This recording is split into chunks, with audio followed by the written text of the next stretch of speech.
Welcome, students. I am Nancy Southerland. I am eager to begin the discussion of Chapter 8. Chapter 8 is entitled Attitudes and Persuasions. Chapter 8 focuses on the role attitudes play in consumer behavior.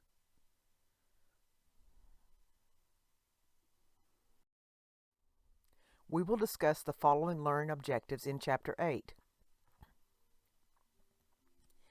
It's important for consumer researchers to understand the nature and power of attitudes. Attitudes are more complex than they first appear. We form attitudes in several ways.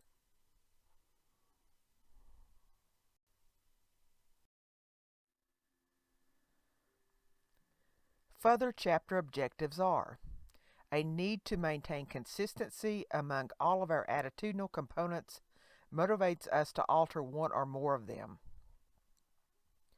Attitude models identify specific components and combine them to predict a consumer's overall attitude toward a product or brand.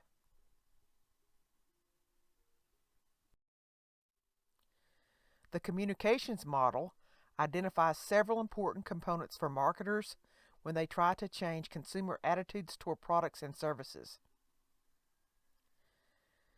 The consumer who processes such a message is not necessarily the passive receiver of information marketers once believed him to be.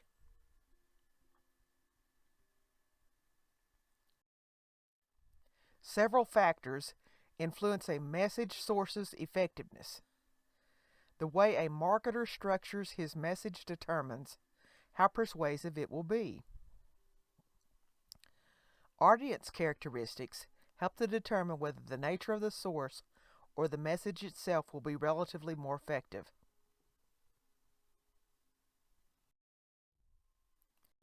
Learning Objective 1 states it is important for consumer researchers to understand the nature and power of attitudes. We use the term attitude in many contexts. Attitudes are general evaluations of people, objects, or issues that tend to last. They also tend to be predictive of behavior and to endure over time. Anything toward which one has an attitude is known as an attitude object.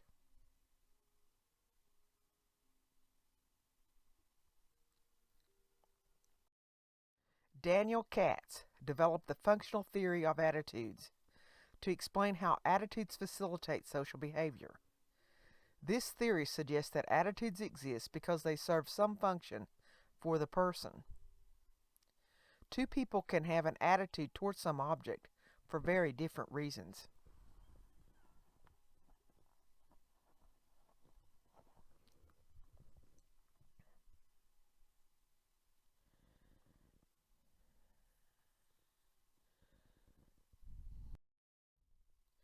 Students, I'll ask you to engage in reflection to further learning. Imagine that you work for the marketing department of your college or university and have segmented students into 4 different clusters, each representing one of the 4 functions identified by Katz. Develop a marketing strategy based on each of the 4 functions to motivate students to stay in school and to complete their degrees.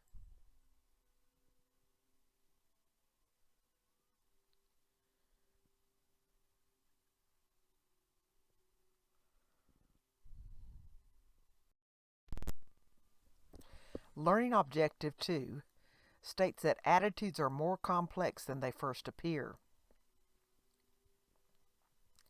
An attitude has 3 components: affect, the way a consumer feels about an attitude object; behavior, person's intentions to do something with regard to an attitude object; cognition, beliefs a consumer has about an attitude object. Which comes first, knowing, feeling, or doing? It turns out that each element may lead things off depending on the situation.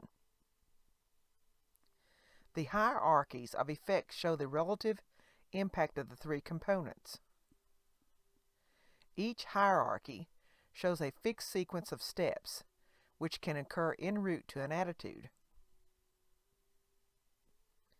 The standard learning hierarchy shown first assumes that a person approaches a product decision as a problem-solving process.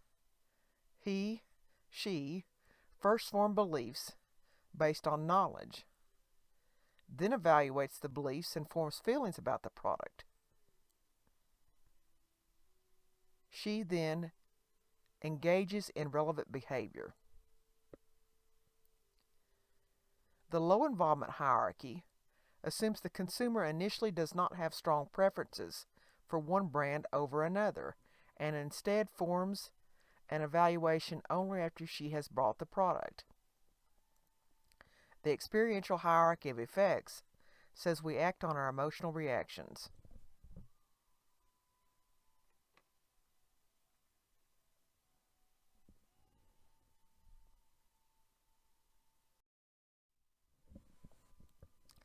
I ask each of you to engage in reflection, again to increase learning.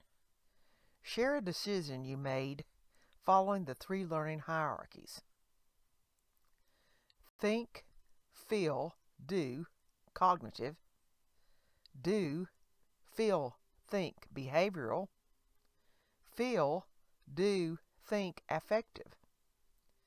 I want to say again, as I've been in this course encouraging you, to be more cognitive in attitudes. We must be thinking people. This thinking then forms attitudes.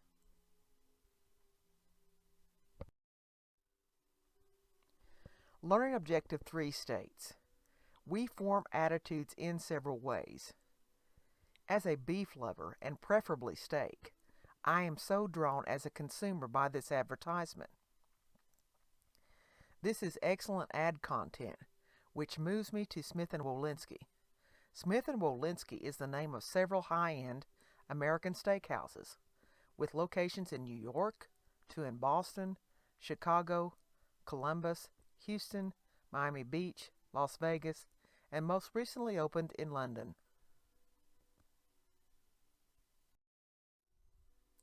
Consumers vary in their commitment to an attitude.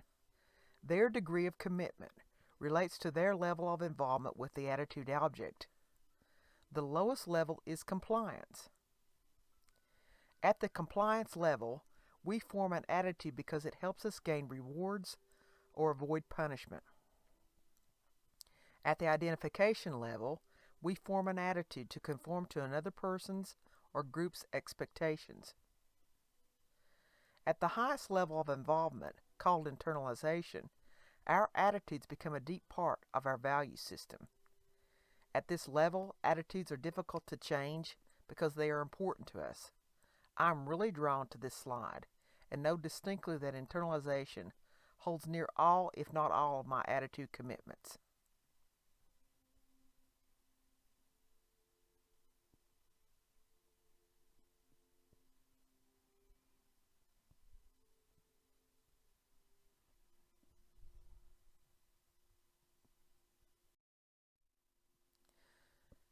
I want us to engage in reflection to increase our learning of the 3 categorizations of attitude commitment. Share a commitment you've made at each of the 3 levels of commitment. Internalization, identification, compliance. Can you feel the variations in commitment for the 3 types? Explain. Internalization really marks us as people and as consumers selecting products.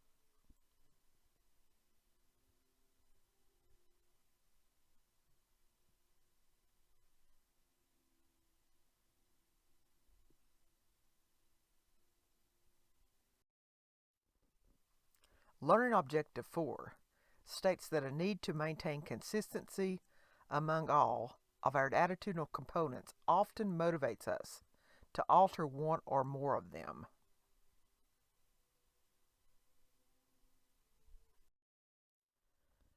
Our nature is to keep our attitudes and behaviors consistent.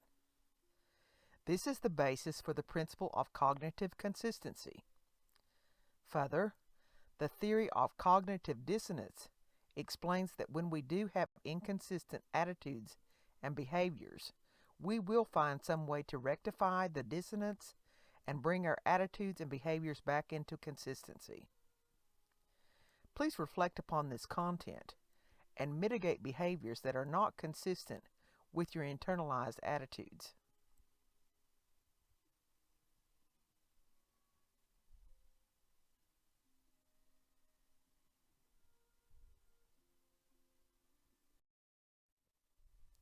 Figure 8.2 in the textbook identifies types of motivational conflicts.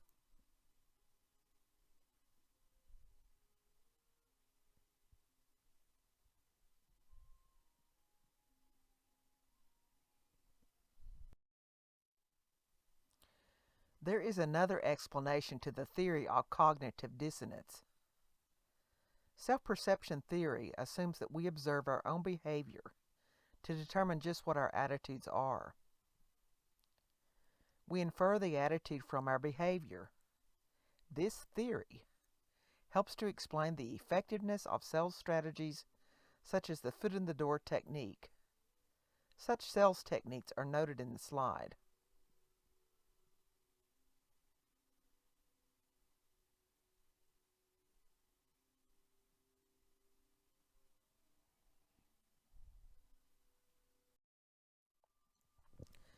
Social judgment theory also assumes that people assimilate new information about attitude objects in light of what they already know or feel. The initial attitude acts like a frame of reference, and we categorize new information in light of this standard. People do differ in terms of what information they find acceptable. They form what is known as latitudes of acceptance and rejection around the attitude standard. Ideals that fall within the latitude are deemed favorable, but others are not. Messages that fall within the latitudes are deemed consistent even if they are not.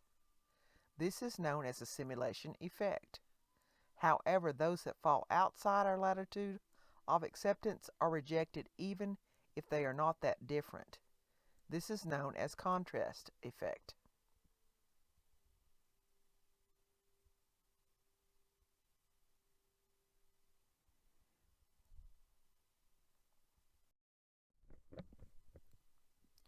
Balance theory considers how a person perceives relations among different attitude objects and how he alters his attitudes so that these remain consistent or balanced. This perspective involves relations among three elements, so we call the resulting attitude structures triads.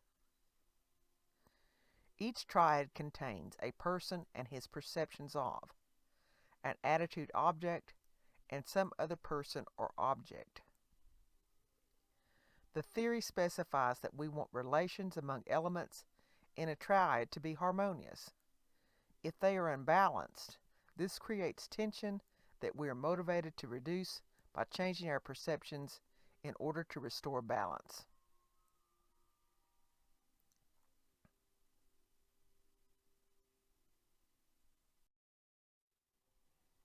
To see how balance theory works, consider this scenario. Alex wants to date Larry. Alex has positive sentiment toward Larry. Larry wears an earring. Larry has positive attitude toward earrings. Alex doesn't like men who wear earrings and has negative sentiment toward earrings. Alex will now feel pressure to restore balance by altering the triad. She can decide she doesn't like Larry or that she doesn't really like earrings on men. She might try to negate the relationship between Larry and the earring. The theory doesn't say what specific route Alex will take, but it does explain that she will do something to restore balance.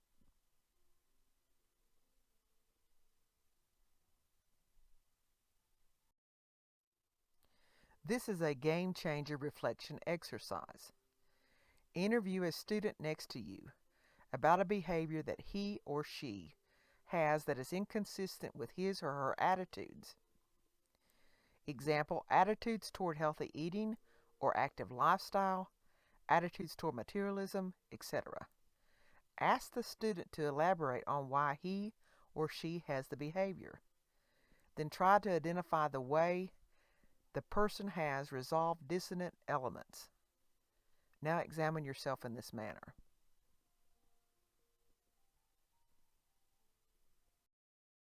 Learning Objective 5 states that we use attitude models to identify specific components and combine them to predict a consumer's overall attitude toward a product or brand. This type of model assumes that a consumer's attitude toward an attitude object depends on the belief that he/she has about several of its attributes. The three elements that make up multi-attribute models are attributes, beliefs, and important weights. The attitudes are used to evaluate the attitude object. The beliefs refer to the assessment of whether the brand has specific attributes. Importance weights reflect the relative priority of an attribute to the consumer. The greater the important weights, the greater the priority of the attribute to the consumer.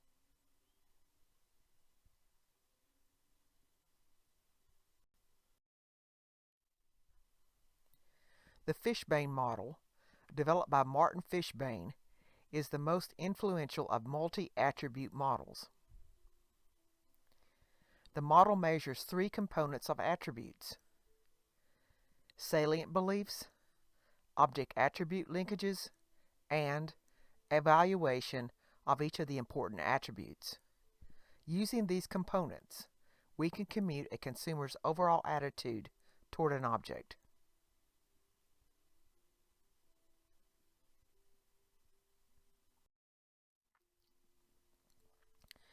Table 7.1 illustrates the hypothetical ratings that we can develop by summing scores on each attribute after weighting each by its relative importance. Based on this example, we can see that Saundra has the best view of Smith as a college choice.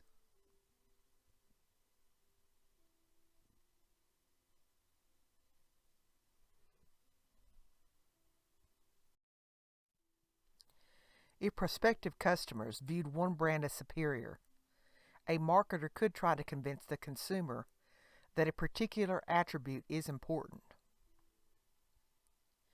A marketer might discover that consumers do not equate this brand with a certain attribute. A communications campaign can be used to strengthen the linkage. Marketers can encourage consumers to add a new attribute when new features are developed for products. Finally, one can decrease the competitor's higher ratings with comparative advertising.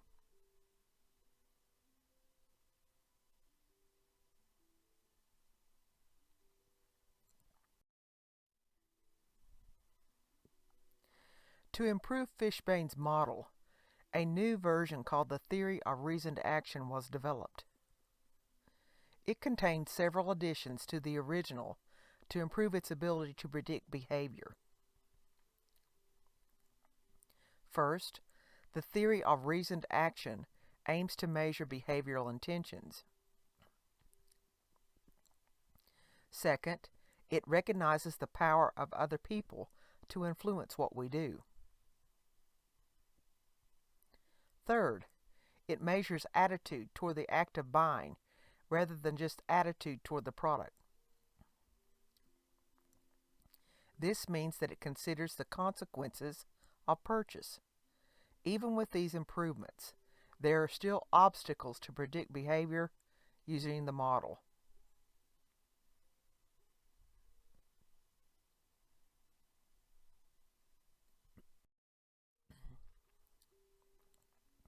The theory of trying states that we should replace the criterion of behavior in the reasoned action model when trying to reach a goal. As the figure shows, this perspective recognizes that additional factors might intervene between intent and performance.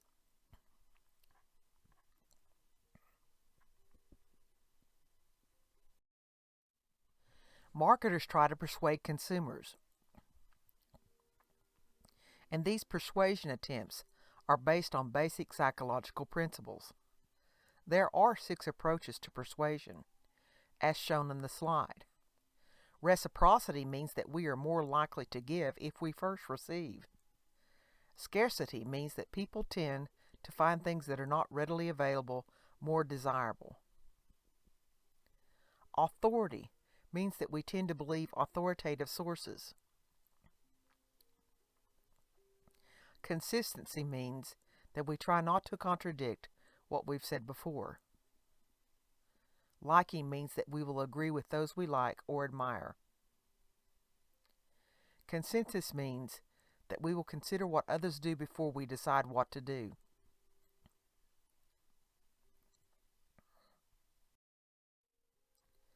Let us self-reflect. Can you think of a time that you were persuaded by marketing? Which of the persuasion tactics were used and in what way?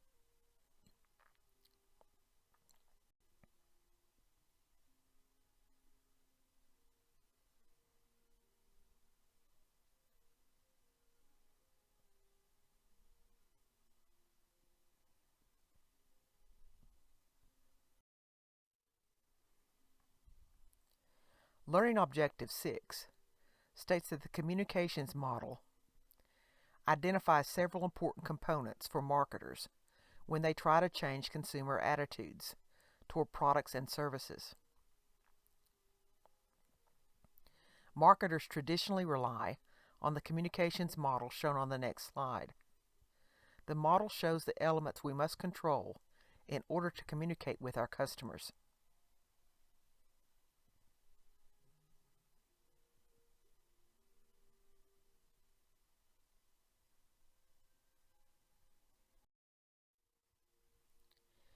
The figure illustrates the communications model. The elements of the model include the source, the message, and the method of transmitting the message. Social scientists developed this model to understand mass communications in which a source transmits information to many receivers at one time. This model doesn't work as well in some situations, like those encompassing social media.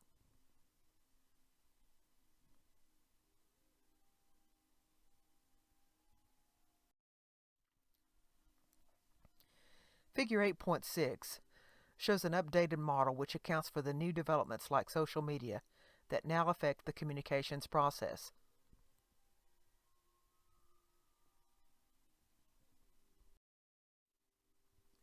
For reflection, in what kinds of situation would the traditional communications model work less effectively?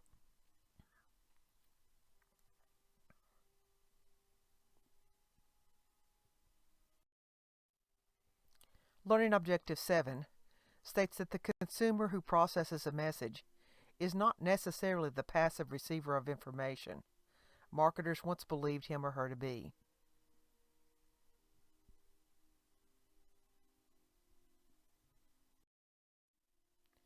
The revised communications model accounts for many new forms of messages that have arisen as social media has developed.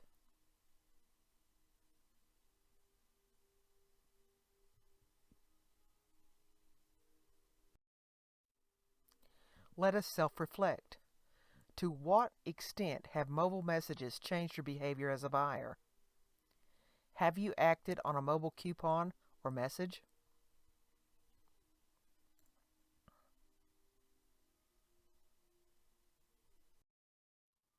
Learning Objective 8 states several factors influence the effectiveness of a message source.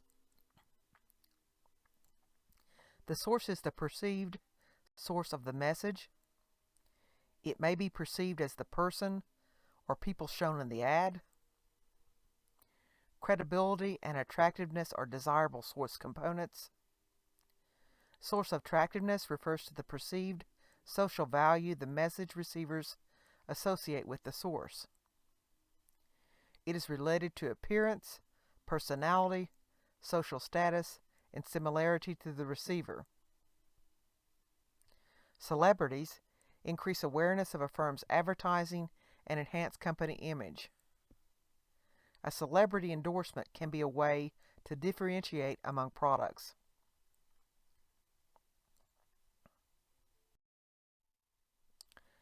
Let us self-reflect. Think of a celebrity endorser that you find to lack persuasive ability. What is about the person, product, or endorser product fit that fails to persuade you?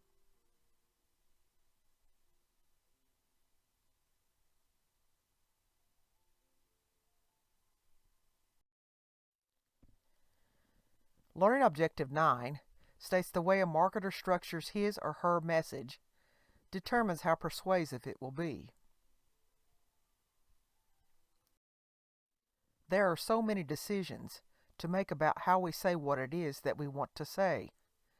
The questions listed are some of the decisions marketers must make about messages.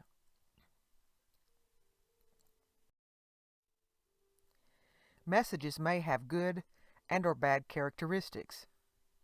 To be effective, messages shouldn't cover too much information or distract the receiver. Let us meditate a few moments on this content.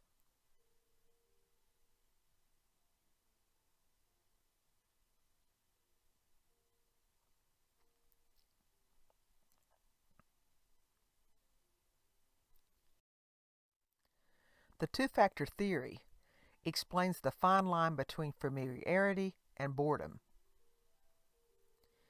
It proposes that separate psychological processes operate when we repeatedly show an ad to a viewer.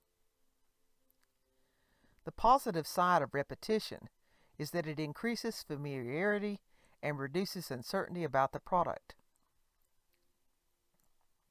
The negative side is that boredom increases with each exposure. At some point, the boredom is greater than the amount of reduced uncertainty, and then wear out begins. This figure depicts this relationship.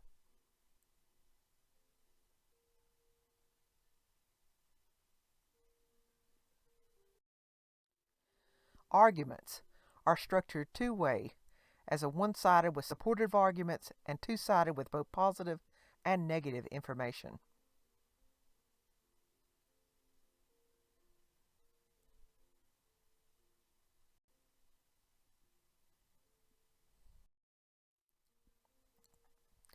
Comparative advertising enables a brand to compare itself to another on specific attributes. However, it can result in a negative outcome. Consumers may doubt credibility.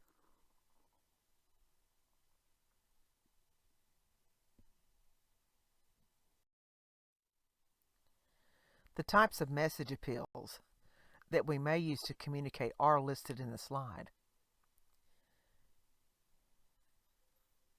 Whether to use emotion or rational argument depends on the situation. It may depend on the nature of the product and the relationship consumers have with the product. Sex appeals can be good for getting attention, but also come with risk. Humor is also a good choice for gaining attention, but one has to be careful that the humor does not overwhelm the primary message. Fear appeals emphasize the negative consequences that occur unless the consumer changes a behavior or an attitude.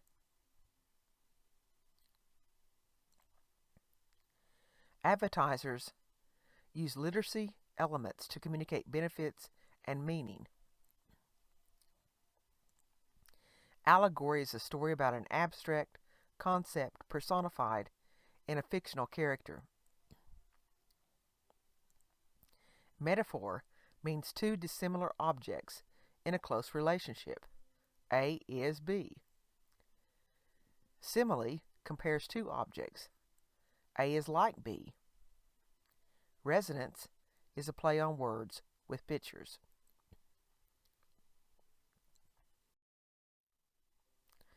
Let us reflect upon the prior content. Old Spice used a sex humor appeal in its campaign the man your man could smell like?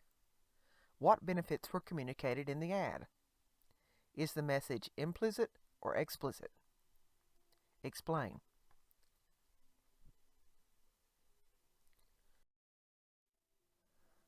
Learning Objective 10 states an audience characteristics help to determine whether the nature of the source or the message itself will be relatively more effective.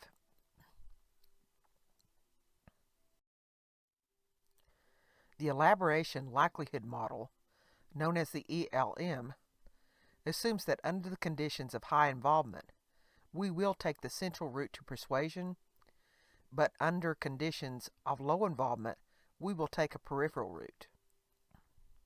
The central route is focused on the consumer's cognitive response to the message. The peripheral route focuses on other cues to decide how to react to the message.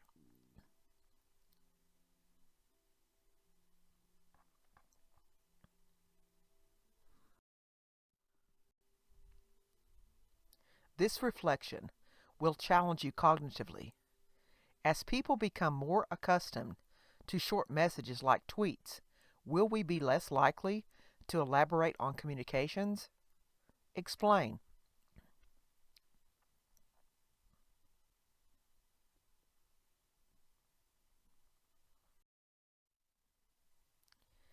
As I'm at the end of Chapter 8 lecture, the chapter summary includes: attitudes are very powerful, and they are formed in several ways.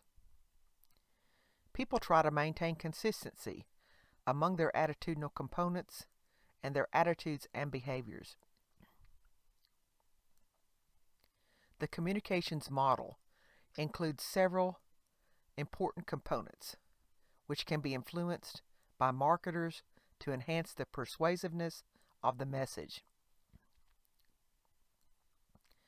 Thank you for listening to the lecture of Consumer Behavior, Chapter 8, entitled Attitudes and Persuasion. I am Nancy Southerland. I am eager to engage you.